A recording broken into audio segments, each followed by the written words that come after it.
ರಾಧೆ ರಾಧೆ ಅಂಶ ಮಾರ್ಗದರ್ಶನ ಚಾನಲ್ಗೆ ಸ್ವಾಗತ. ನೀನು ಯಾಕೆ ಹೆದರ್ತಾ ಇದೀಯಾ? ಜೀವನ ಕಷ್ಟ ಅಂತ ಹೇಳ್ಕೊಂಡು ಒಂದು ಕೋಣೆಯಲ್ಲಿ ಕೂಡ್ತಿದ್ಯಾ? ಒಂದು ಪ್ರಶ್ನೆ ಕೇಳ್ಕೊ, ನಿನ್ನೊಳಗೆ ಶ್ರೀಕೃಷ್ಣ ಇದ್ದಾನೆ ಅಂದರೆ ನೀನು ಯಾಕೆ ದುರ್ಬಲನಾಗಬೇಕು? ನಿನ್ನ ಯುದ್ಧ ಯಾರ ಜೊತೆ?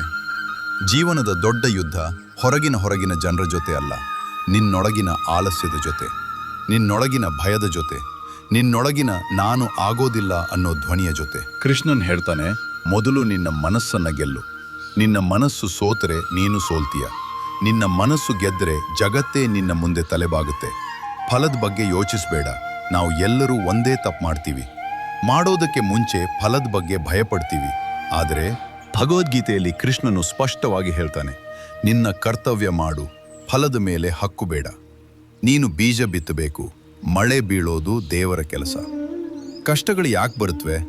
ನೀನು ಕೇಳ್ತೀಯ, ಯಾಕೆ ನನ್ನ ಜೀವನದಲ್ಲಿ ಇಷ್ಟು ಕಷ್ಟ? ಆದರೆ ಕೃಷ್ಣನ್ ಕೇಳ್ತಾನೆ, ನೀನು ಎಷ್ಟು ಬಲಿಷ್ಠನಾಗಬೇಕು.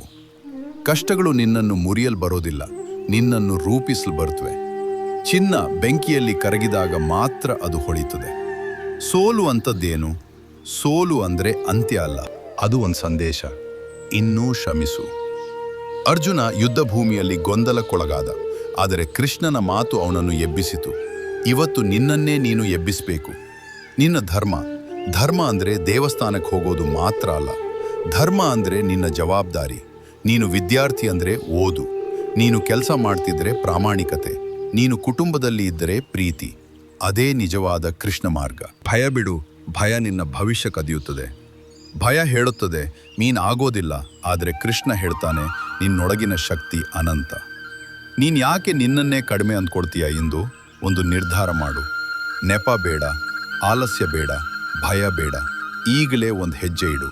ನೀನು ಒಬ್ಬನಲ್ಲ, ನಿನ್ನೊಳಗೆ ಕೃಷ್ಣನ ಶಕ್ತಿ ಇದೆ. ಅದನ್ನು ಎಬ್ಬಿಸು, ಜೀವನವನ್ನು ಗೆಲ್ಲು. ನಿನ್ನ ಜೀವನದ ಅರ್ಜುನ ನೀನೇ. ನಿನ್ನೊಳಗಿನ ಕೃಷ್ಣನ ಧ್ವನಿ ಕೇಳು. ಇದೇ ತರಹದ ಮೋಟಿವೇಶನಲ್ ವಿಡಿಯೋಸ್ಗಳಿಗಾಗಿ ಅಂಶ ಮಾರ್ಗದರ್ಶನ ಚಾನೆಲ್ ಅನ್ನು ಸಬ್ಸ್ಕ್ರೈಬ್ ಮಾಡಿ, ಸಪೋರ್ಟ್ ಮಾಡಿ.